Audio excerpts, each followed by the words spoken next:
Welcome everybody to this webinar.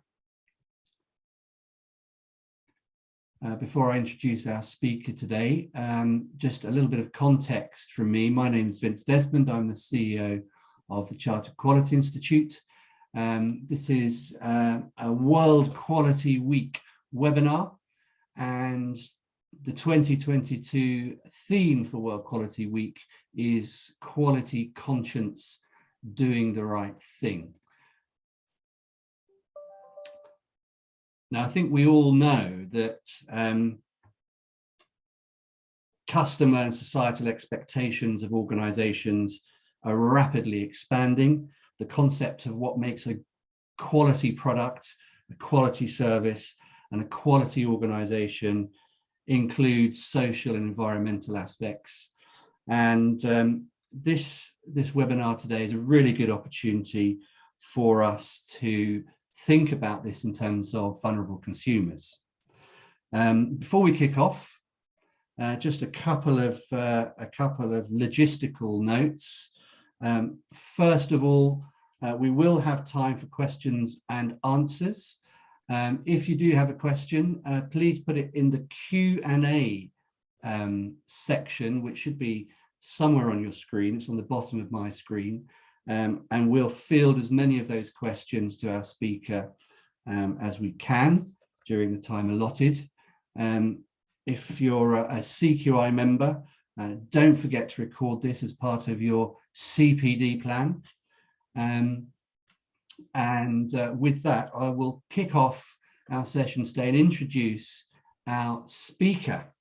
Now, delighted to have Natasha Bambridge with us today. She's got over 20 years of experience in testing, inspection, certification, and leads the BSI practice for consumer promise, which enables organizations to independently verify claims which impact consumers. And this scopes from service excellence through to sustainability. Natasha's been supporting organizations to demonstrate their commitment to delivering inclusive service since 2018, and more recently with the launch of the BSI kitemark for inclusive service in April of this year. Natasha works across multiple sectors, from utilities to financial services, in shaping this new kitemark scheme. And delighted to have you here today, Natasha, to talk about that scheme, its provenance and its importance, how this is aiding organizations in supporting vulnerable customers, particularly in the context of the challenges facing consumers and our society. We'll have an overview of ISO 22458 and how it underpins regulatory requirements. We will have an overview of the BSI kitemark inclusive service, how this benefits organizations, and a dive into how BSI tests outcomes, aligning to key regulator outcomes. So Natasha, thank you very much for joining us. Very much looking forward to hearing all about this, and over to you. Brilliant, my pleasure, and delighted to be joining you for World Quality Week. So hi everyone, we'll dive straight into to the content. So looking forward to talking to you about this over the next hour, and as Vince said, feel free to post questions and we will get to those questions at the end. So let's move on to the first slide then. So let's think about the scale of the issue, and actually, what do we mean when we talk about consumer vulnerability? So I think sometimes when we think about vulnerability, we think straight away to sort of key groups, like children, or perhaps older people, or people with disabilities. But actually, vulnerability in the sense of consumer vulnerability is much broader than this. And actually, any one of us could be vulnerable at any one time, because the way that the standard defines vulnerability is vulnerability which could impact you in your ability to be able to make decisions and interact with services. And that could be something that is an ongoing state that you're in as an individual, or it could be something that's a short-term condition because of, say, something like a life event that's happened to you. So something like a divorce, for example, meaning your mind's elsewhere, and that might impact how you interact with services. And if organisations aren't doing the right things, that could put you at disadvantage. So it's quite a broad spectrum when we talk about vulnerability. So let's move on to the first slide there, and we'll just look at what's the scale of this issue. And these stats are stats from the UK, and they actually come from the Financial Conduct Authority, who completed a survey post-COVID to ask the UK market where adults in the UK felt that they showed one or more characteristics of vulnerability. And the statistics were pretty shocking. So there was 27.7 million people within just the UK market that identified themselves as having one or more characteristics. But this has actually increased by 15%. And what we're seeing, across the globe now, with the cost of living prices, with food prices going up, with things like, fuel prices increasing, is we're actually seeing more people falling into this categorization of being vulnerable, sometimes due to financial circumstances that those individuals are in. But you can see actually across a whole range of characteristics of vulnerability, through from, mental health conditions, through to, areas such as, anxiety or dementia and health conditions in that respect. The pool of people that fall into this pot is increasing. So, your customer base today has an increasing pool of consumers who are vulnerable. And what we've seen is regulators, so particularly in the UK, across energy, water and finance sectors, we've seen them really driving strategies to improve the outcomes of consumers that are vulnerable, and putting in place these strategies to drive improvement in this space. But it's not just about regulators driving this. Organisations absolutely have a need and a requirement to think beyond consumer law, and to think about how they can deliver services to their consumers which are fair to all. It's how we'd want to be treated. It's how our loved ones would want to be treated. And ultimately you want your customer base to be able to interact with the services in a way that they understand, and in a way that they can get the best outcome, because that's good customer service. So hopefully this will resonate with you a lot today as we kind of talk through this topic, how it's it's about vulnerability, but really it's about good practice and doing the right thing by your consumers. And those consumers that you interact with will come back to your business and will continue to interact with you. So what I want to do first of all is I want to have a bit of interaction on this. So I want to go over to a poll to understand, as an audience, where are you now? You joined this webinar, you were interested in the topic, but thinking about your business, how confident are you in your company's current processes to ensure that those vulnerable customers that you could potentially be interacting with, first of all, that they're identified, first of all, and then that they're handled effectively within your organisation? So are you, not at all confident, somewhat confident, or do you don't have a sense of that? So if you would like to vote on that, it will just give us a sense of, where's the audience at right now? And indeed, after I finish this presentation, you might feel more confident, or actually you might identify that there's some gaps there that you want to work on. So if you vote on your screen now, and then we'll share those results in just a moment.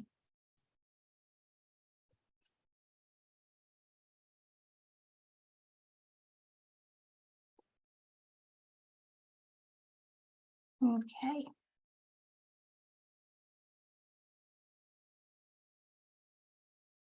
Okay, so hopefully everyone's had a chance to vote there. We now go through to share those results. Oh, interesting. Okay, so quite a mixed picture. So what I can see here is 19% of people don't quite know where their organisation is today. So hopefully today will give you something to kind of sense check against. 14% feeling like nicely confident, with the organisation as it stands today. 53% kind of somewhat in the middle, and then 14% actually not feeling confident at all as to where your organisation is. So as we go through this and you understand more about the standard and more about the kitemark scheme, we'll also be talking about next steps that you can take to move yourself up that scale. So let's move to the next slide now, and we'll talk a little bit about the standard itself. So taking us back a step, back in 2010, BSI, as the national standards body, was responsible for releasing a British standard called 18477, which was around the design and delivery of inclusive service, and that was as a British standard. And it was adopted by the utilities sector, who really took the lead. So water and energy companies in particular really took the lead in this space, driven by regular activity, supporting that consumers were handled in a much better way within those important services. The finance sector then started to become much more interested, and we actually saw debt management companies, by definition, people within a debt management situation, would be vulnerable. They're in financial difficulty at that point, and we saw debt management start to adopt the standard as well, and we were certifying clients in that space. And more recently, we saw the financial sector in banking also move into that space as well, and TSB, a well-known bank, achieved certification just this year. But we've also seen it adopted across a whole load of other sector spaces where it's not necessarily driven by regulators. They're trying to think about, how do we do the right thing by consumers? So we've seen the standard adopted in areas like councils, charities, and more recently, even the retail sector adopting it as well. So the standard that you can see on the screen is ISO 22458. So it was released back in April, and it's the standard for inclusive design through from design all the way through to delivery of services. And when that was released as an international standard, there were 16 countries around the world who were involved in the development of that particular standard. So while its origin is in BSI and from the UK industry, we now have global representation within the international standard as well. And I know we've got many people attending from around the world. So back when it was released in April, we had Richard Lloyd there, with BSI, who is the interim chair at the FCA, and he commented at the time that the standard is fantastically helpful, not just for financial services, but for all services. So it's a standard that's been written in a way that it can be adopted for any service provider. And I've actually seen people looking at the principles to also think about inside their business and their internal services within their organisation, and how they might design those internal services more inclusively as well. Now, with the cost of living crisis, and us seeing energy prices increase, it's never been more important for us as businesses serving consumers to be able to identify those people that are vulnerable and need that additional support from us, but also then be able to manage them appropriately so they get the positive outcomes that they deserve to have from your organisation. So it's never been more important for us to focus in this area and make sure that we are doing the right thing. So let's move on to the standard itself, and I'm going to take you through kind of a brief sort of tour of some of the key requirements of the standard and what they're set out to do. So many of you on the call will of course be so familiar with standards and the structure of standards, and it starts with organisational commitment and the principle and strategy, and this sets out the requirement that leadership must demonstrate those clear principles throughout design of the service all the way through to inclusivity, putting inclusivity at the heart of the business. So from accountability and empathy all the way through to innovation of new technology and new processes which are being developed, all of these things can enhance a vulnerable consumer's experience, but they can also have unintended consequences as well. So as a business, thinking about what policies and procedures need to be in place in order to ensure that from design through to delivery, that it's at the heart of the decision-making process is essential. And from a strategy perspective, leadership needs to define that fair outcomes are going to be achieved for consumers. And I think with any standard, it's always so important that the responsibility of this doesn't just sit on the side of a business. So in some larger organisations that have lots of consumers that they're dealing with, you might see, dedicated consumer vulnerability teams who, if a consumer's in a vulnerable situation, they're passed to that team. but it actually needs to be embedded within the entire organisation as well. So same as quality, it doesn't sit on the side of the business, it's integral. But most importantly, it has to be part, in my opinion, of the culture of the business. So there needs to be policies in place which explain, the processes and procedures, and that's going to enable the organisation to achieve the principles so that vulnerable consumers are going to be identified and they're going to be supported to achieve those fair outcomes. So then we come on to design, and again, so important that when we design our product life cycles and our customer journeys, we're doing it, we're thinking about the objectives that we need to achieve for those particular consumers. So throughout the product life cycle, so every single touch point, there's opportunity and there's risk, of course, in fair outcomes being achieved for vulnerable consumer, and the standard goes into detail across each of those touch points so that you consider all the way through, to when someone cancels a service or they might switch to an alternative service, ensuring that you're approaching your customer journey design focused on those positive outcomes. And the standard goes into real specifics on those touch points. But so things like, where an organisation provides sales advice to a consumer, so a key point where the consumer needs to have clear information, they need to be able to understand the information that they're seeing, and regardless of how or where that's delivered, there needs to be a policy that details good practice when selling to consumers, whether it's face-to-face, over the phone, online services that are being delivered to that particular consumer. So then going on to resources that then support and the service delivery aspects of the system itself. Now, relevant to the size of the organisation, there needs to be sufficient resource in place, and that sufficient resource needs to be in place to make sure that we're identifying and we're supporting those vulnerable consumers. And when we say resources here, so similar to lots of other standards, we're talking about your people, your frontline staff who are in your kind of customer facing roles. We're talking about specialist teams. It might be IT equipment, it could be your publications that you're providing to your consumers, all the resources that are being provided. And where it's people focused, or people are developing those resources, they must be effectively trained to be able to know what they're doing and be competent within their role. And they need to understand what the risk factors are for vulnerable consumers. So they need to be trained to make sure that when they're having that conversation with a customer, or when there's AI in a system and someone is moving through an online form, we need to be able to recognise the signs of any new or existing vulnerabilities that consumer may have, or even emerging ones that consumer might have. And what's really important, particularly with your frontline facing staff, is that they're also equipped with those soft skills to then navigate that conversation with a consumer, because it can be really difficult to have that conversation. When someone said that something's going on within their life, that's troubling them, to the extreme of you can have consumers, who are struggling to pay bills and, could be having suicidal thoughts. It can be that the types of conversations that these call centre operators get into can be, that serious. It's important they're equipped with those skills to navigate that conversation and be able to signpost to supporting services, but also that they're able to then manage that themselves afterwards, because that's a particularly harrowing situation for a call centre operator, for example, to be involved in.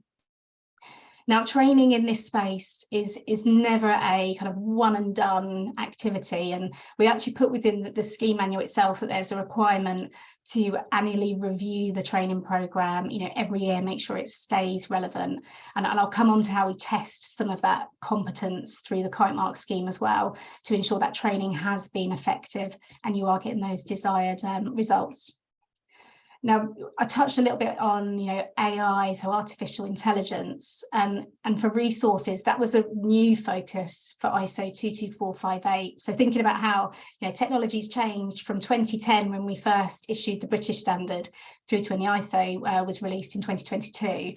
There's a whole section dedicated to artificial intelligence, particularly around the prevention of bias that could be introduced as a result of artificial intelligence, coming into the system, and ensuring that you're regularly assessing the AI that's been put in place to ensure that there's not any actual or potential harm that's been caused by it. AI is often used in a whole variety of ways, but in terms of things like financial services, it can be used to make decisions on suitability of products, or products which might be relevant to this particular person.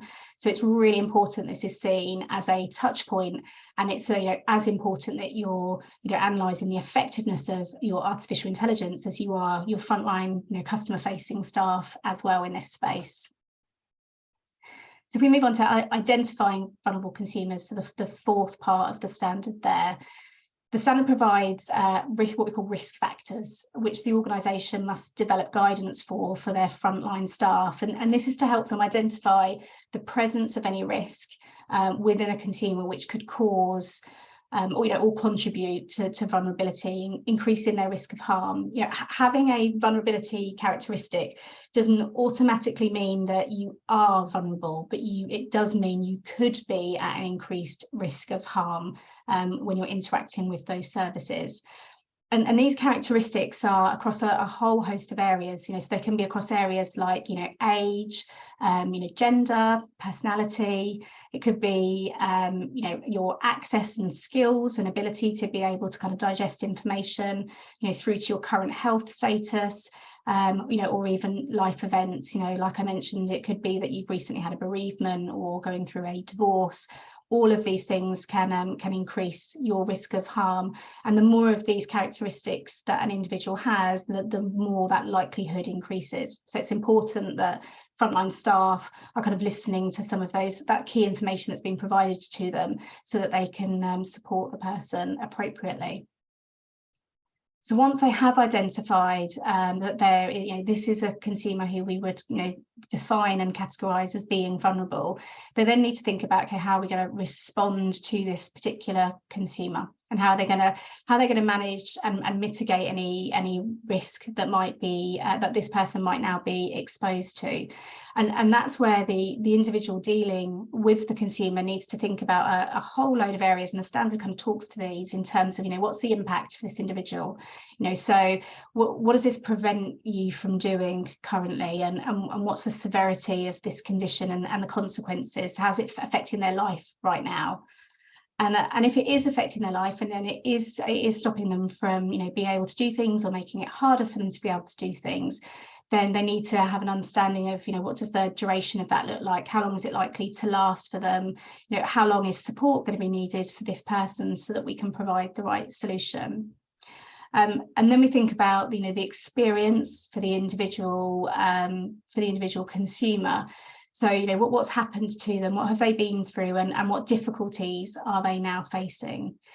And then they might have already assistance in place. So it's important that you kind of understand that full picture. So, what care or support or treatment have they had around that condition, and how do they prefer to make decisions, and how best can we support them? So it's a very careful conversation that frontline staff need to be trained on in order to navigate what can be quite a personal conversation that you're having with an individual. And what we kind of what we used to see previously, and I saw in call centres, is people sort of straight away asking for kind of permission to sort of capture data from customers, rather than kind of having an exploratory conversation that feels much more natural with the customer, so that you can then see, actually, is this something that I need to capture, and then do I need to ask permission from this individual later on? So it's a very careful kind of conversation that needs to be had with the individual consumer. And then we move on to monitoring and evaluating the system. So, as I'm sure many of you will be familiar with, looking at how's the system performing, are you seeing complaints in certain areas, looking at things like your internal audit reports, and making sure you're continually thinking about how can we improve in this space, and where we aren't performing as we want to perform, how can we improve as a business. So I'll move on to testing the outcome now. So if we move to the next slide.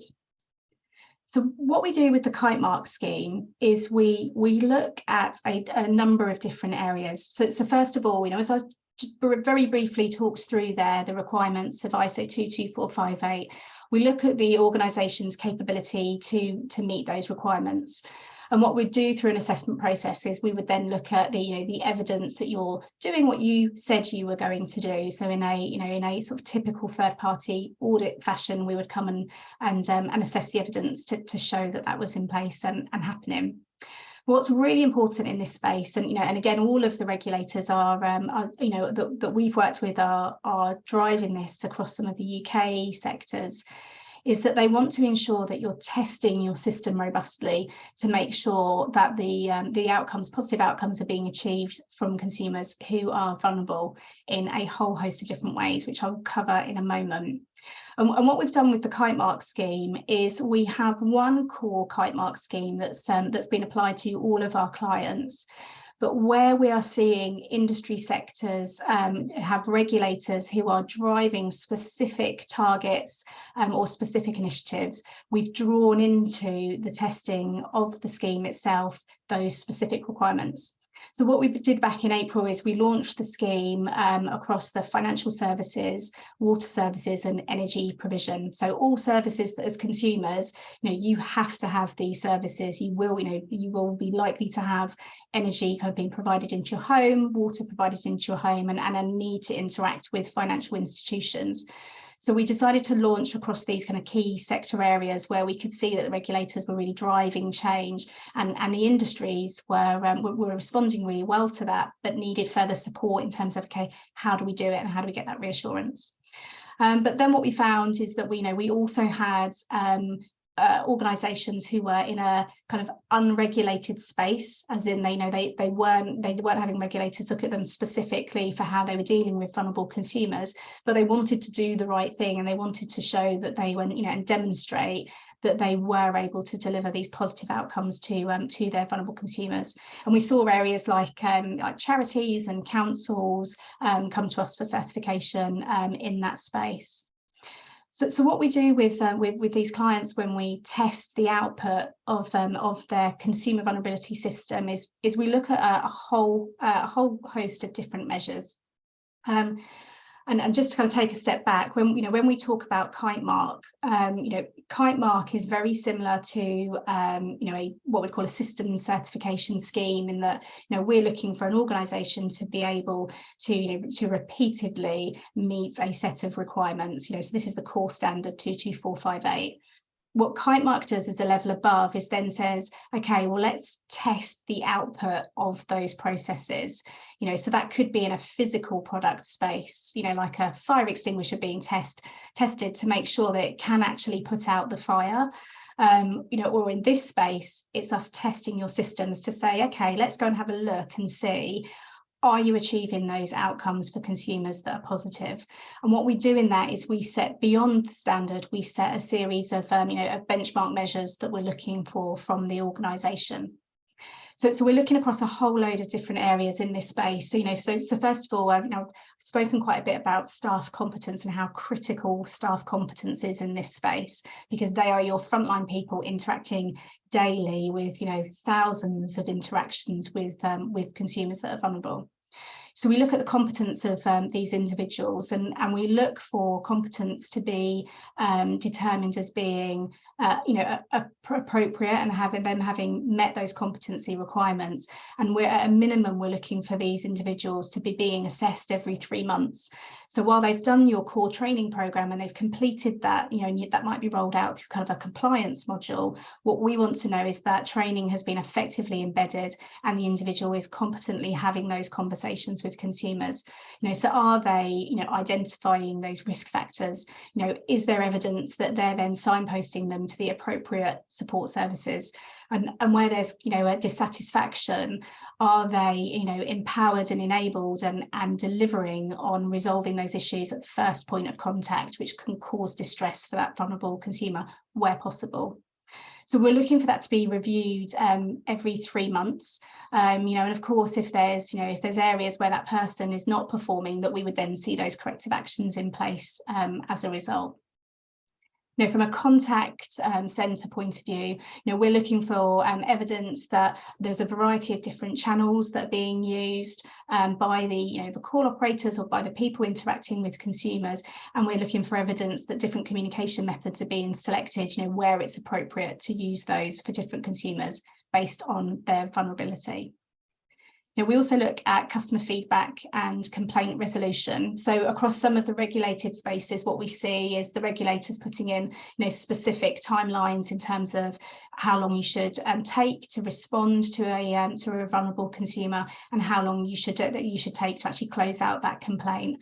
But we're looking to see that we're seeing that evidence and validation of the internal policies being met within that area. And then in terms of accessibility, the consumers being able to appropriately access your services, is incredibly important. And there was a recent report by the BBC where there was a third of FTSE companies did not have a website that was acceptable to people with disabilities and their families, so they weren't able to interact with those services appropriately. So what we're looking for here, and again with AI and the increase of AI, being even more prevalent now within organisations, we're looking that organisations are compliant with the WCAG guidelines, and that they've got actions in place to address any gaps that they have within their system to the AA standard. And then if you're an organisation who is taking payment from consumers, you would already have effectively trained staff in terms of how you're managing that debt. If those debts are sold on, we still see that as being, your responsibility as an organisation, that debt management process is being handled effectively with that consumer. You are responsible as an organisation from a kitemark perspective for the full end-to-end journey, even where you're kind of outsourcing that particular activity. So what we'd look for there is, as an organisation that holds the kitemark, you're taking accountability for the effective training and ensuring that effective training is in place for those staff that are then interacting with your consumer as you pass that debt over to them.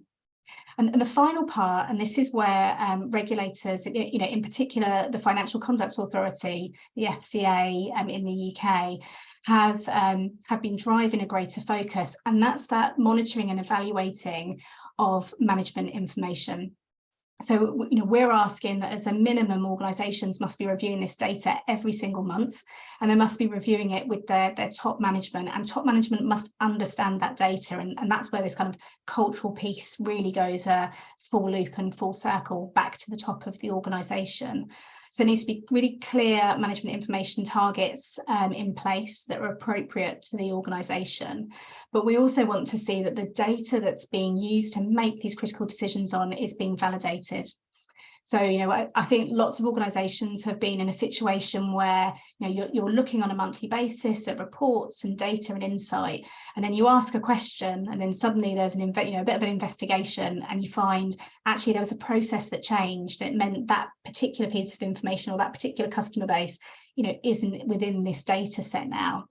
So we're asking that data is validated for accuracy at least annually, so that you're checking that the data that you're making your critical decisions on is accurate, and you can trust in that data, and we'll be validating that data as well to make sure that that's the case.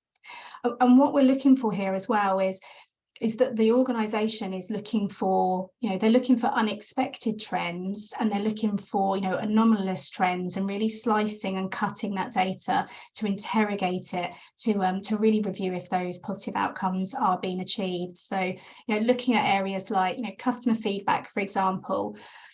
Is your customer feedback that you're receiving, by proportion? Do you see more consumers who are vulnerable putting in complaints compared to your core data set, or do you see less? And if it's less, why is that? Because that could be because you're delivering a fantastic service to them and they don't have a need to complain, or actually it could be something underpinning that. Do they have fair access to how to complain? Have you suddenly moved your complaints policy to be an online form, which is disadvantaging them, for example? Are you providing them with the information on a call when your call operators are hearing that there's a dissatisfaction that they can't resolve at first point of contact?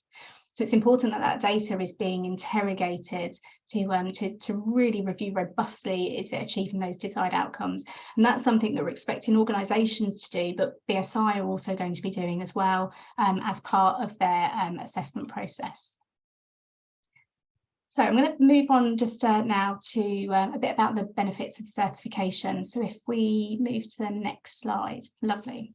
So when we conduct the kitemark assessment, we're looking for, for that compliance to the scheme requirements, to 22458 and those, those tested outcomes as well.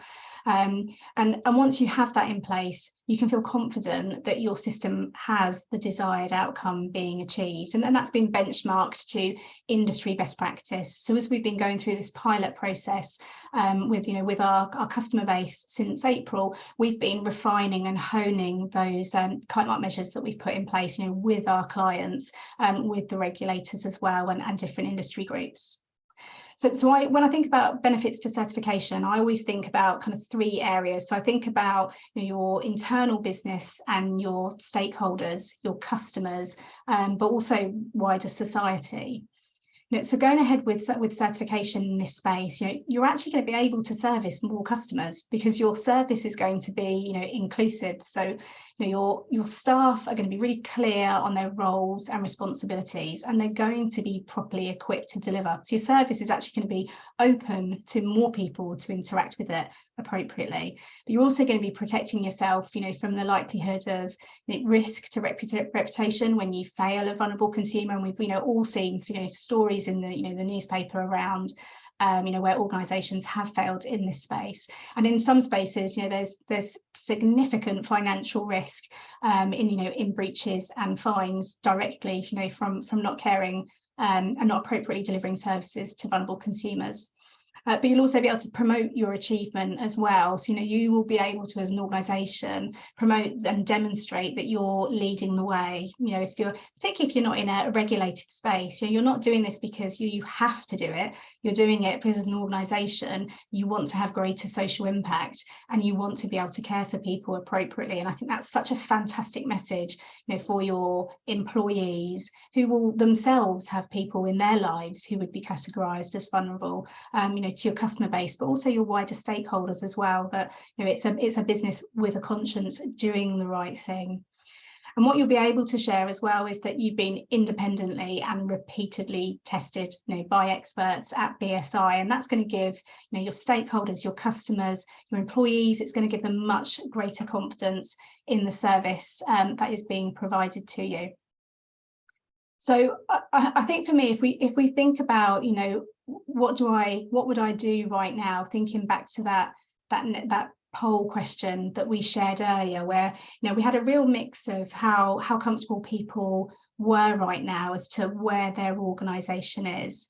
So I'll move on to the next slide, and we'll just think about where you are today and what you might do next.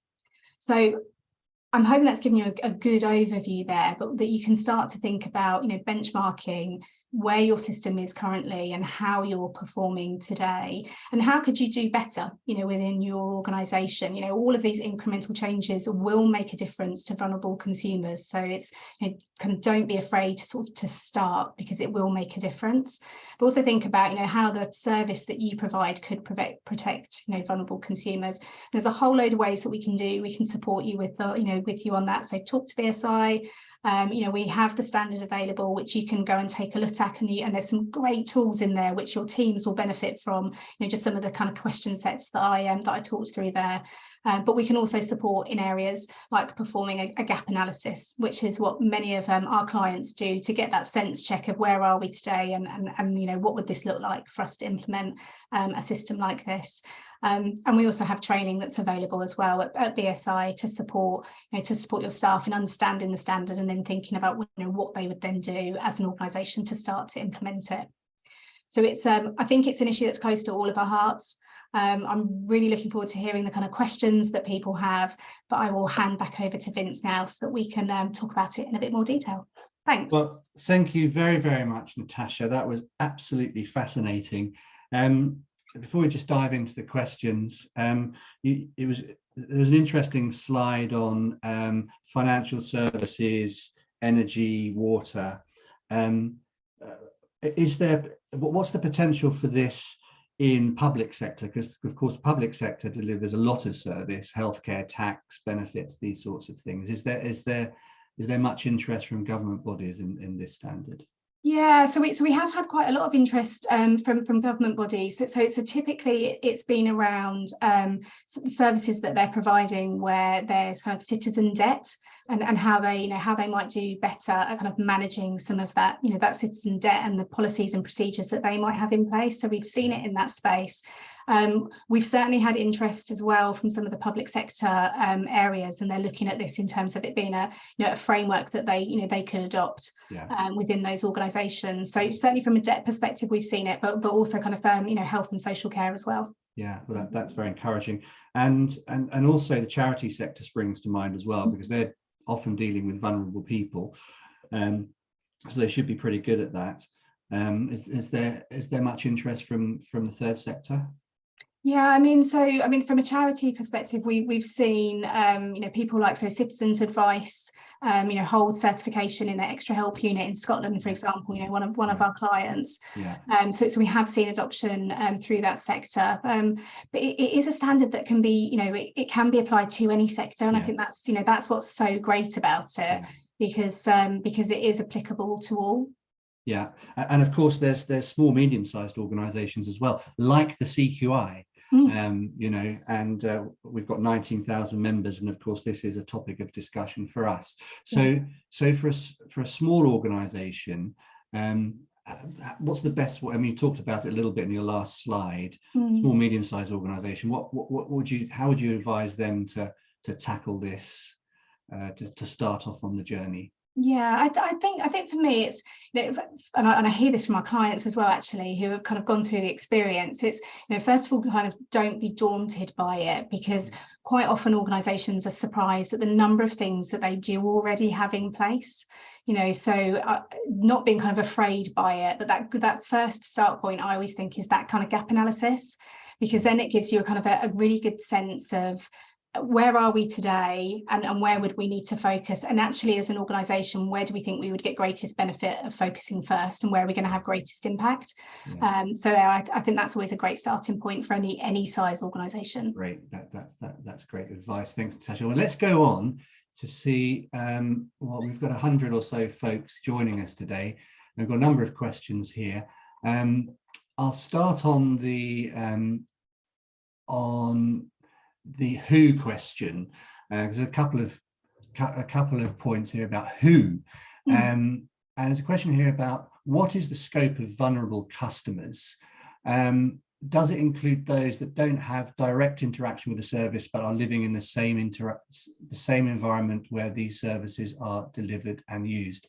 So I'm reading that, maybe, but perhaps the person asking the question, correct me if I'm wrong, how do you deal with people associated with vulnerable people? Absolutely. Yeah. So it absolutely is related to the service that's being provided. So so the best example of that would be perhaps if you were an energy provider providing services into a home. So while the homeowner might not be the vulnerable person, there could be a baby in the house who's under 12 months, and actually that would categorize that household as being vulnerable, and therefore the impact of that would be the energy company thinking about if there's disruption to services, that household might need to have additional support because they have a vulnerable household member. So it is where the service is being provided.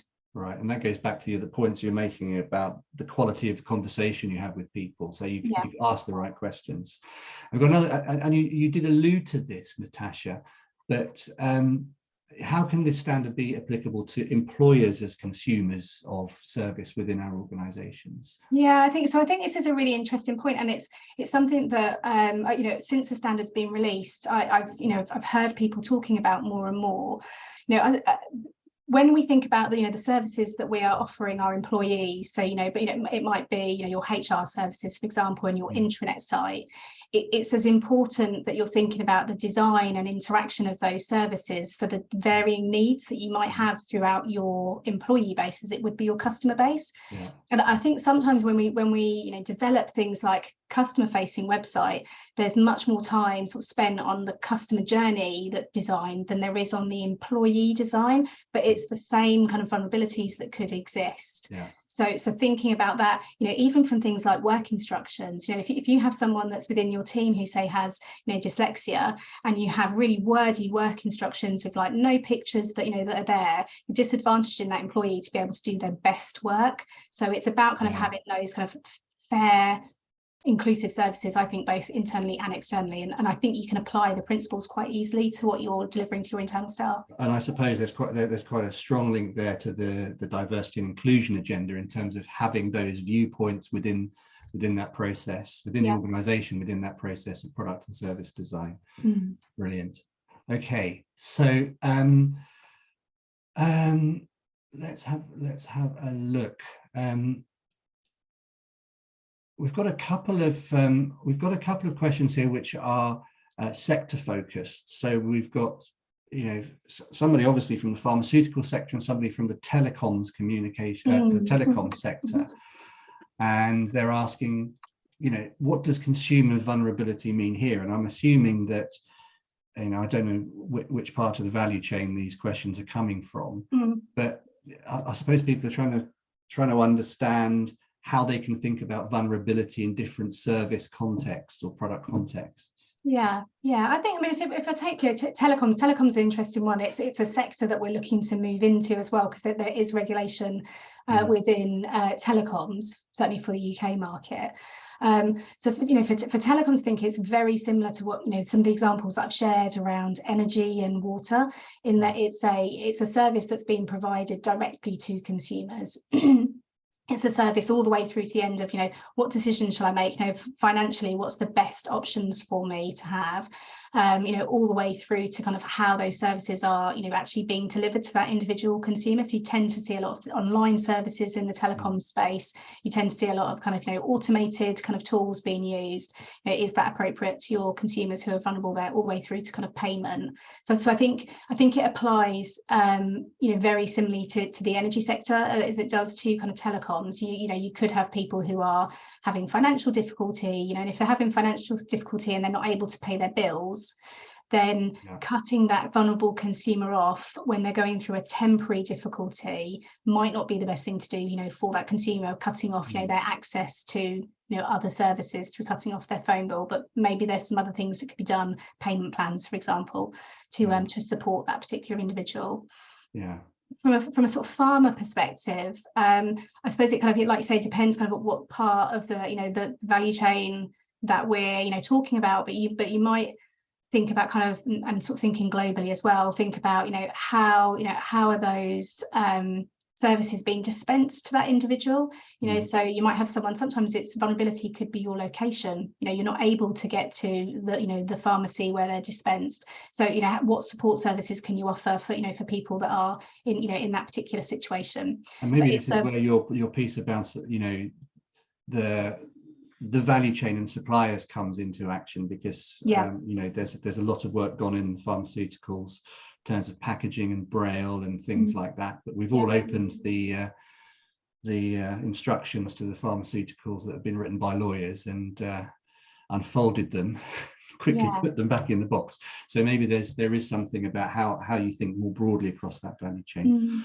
That's great. Now, another question from me, if I may, because you talked a lot about product and service design, measurement and review, which I think will all make sense to especially our community of quality professionals.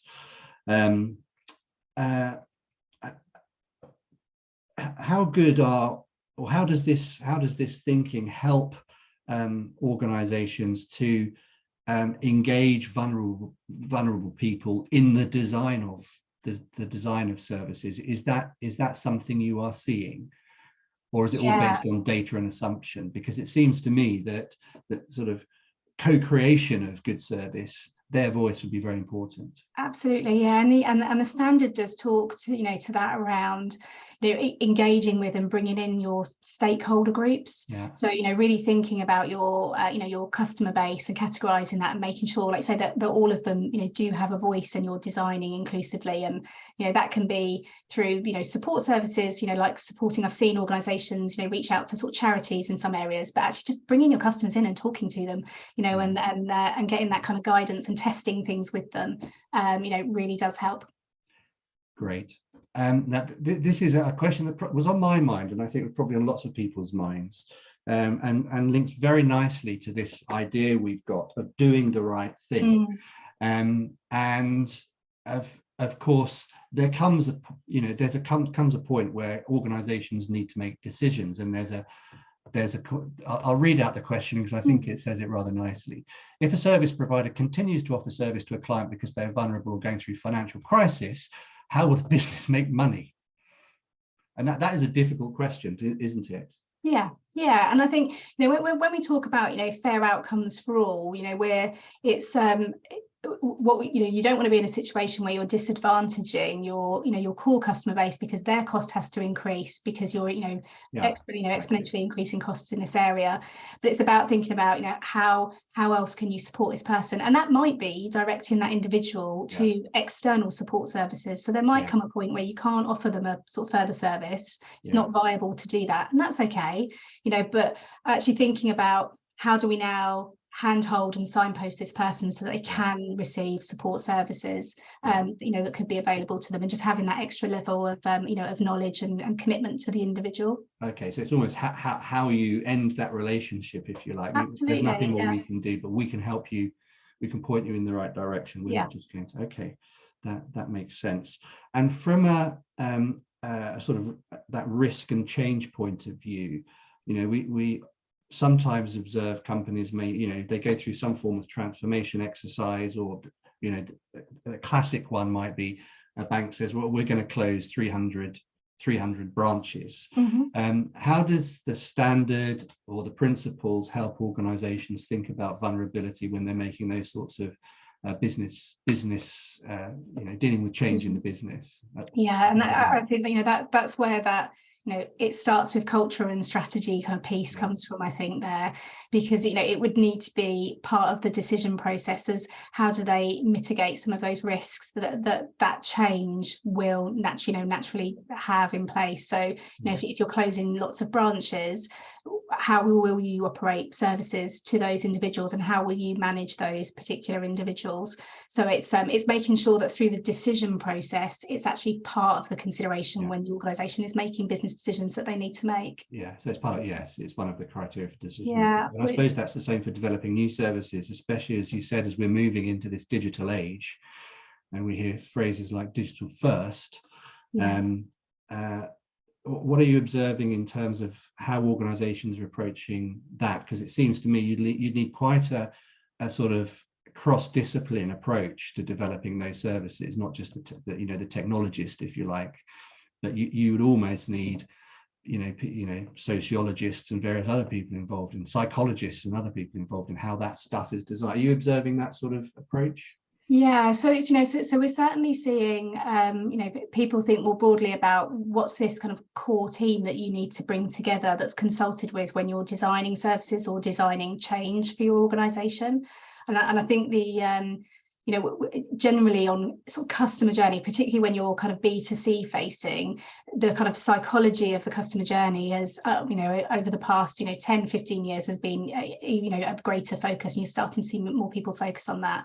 But this is bringing in a different lens to it, you know, so having that that broader team and expertise is really important kind of through that. So we're starting to see that within the businesses that we're working with. That's interesting, because I think organizations, certainly quality professionals, like, you know, we like to standardize, but what we're talking about here, because of the nature of society and humanity, is variety. And how do you deal with variety? And I think this has been a really good conversation about how one can think about variety, especially from that vulnerable consumer point of view. Yeah. Now we've got a couple of other questions, but we won't have time for them, I'm afraid, Natasha, but we'll pass them on to you in case there's anything you feel like you want to respond to. I think you spoke about the GDPR issue and, of course, you know, how one deals with personal data. And there does seem to be, you've piqued some interest in what does this mean for my sector? Which can't be a bad thing, can it? Yeah, so, yeah, delighted to explore that more. We've got construction as well. That's popped up. So I'm going to say thank you very, very much, Natasha, for your time today and giving us this this glimpse into the world of the new standard, which was only launched this year, wasn't it? So yeah, April, we'll follow that with interest, as well as the kite marking in the UK. We'll follow the international standard as well with deep interest to see how industry responds to that, and public services, of course, and charities and small and medium-sized organisations. But for now, thank you very much, Natasha. Lovely. Thanks so much. Great to join you. Great. Well, folks, we're coming to the end of our time for this World Quality Week webinar. I think we've honoured the theme of doing the right thing. And we've done another right thing in the chat where you can connect with Natasha on LinkedIn. Before we sign off, just a quick note about what's coming up next year. I think we've got a slide about to appear on the screen. There we go. We haven't finished 2022 yet, but we're all looking forwards, sometimes with a little bit of trepidation, but we're looking forwards to 2023 in the CQI. Before World Quality Week, which happens in November, I'm very pleased to announce the return of the International Quality Awards in 2023. There'll be further details about the events being announced in due course. But for now, the date to note is Monday, the 9th of January, when applications open. You can visit our website, quality.org/IQA23 to find out more about the categories and the awards. And they are always a great opportunity for you to showcase what you've done, for us to showcase what quality professionals, quality teams and organizations do to create value for their customers, stakeholders and society at large. And I look forward to celebrating the finalists and winners, sharing the case studies as we have done over the past few weeks from the awards, when we have our award ceremony in the middle of next year. So for me, from now, thank you very much for joining us. Thank you very much again, Natasha, for that brilliant insight into the excellent work that our national standards body is doing, and now the International Standards Organization is doing. And we'll wish you a very happy rest of the day and a very happy rest of World Quality Week. Thank you.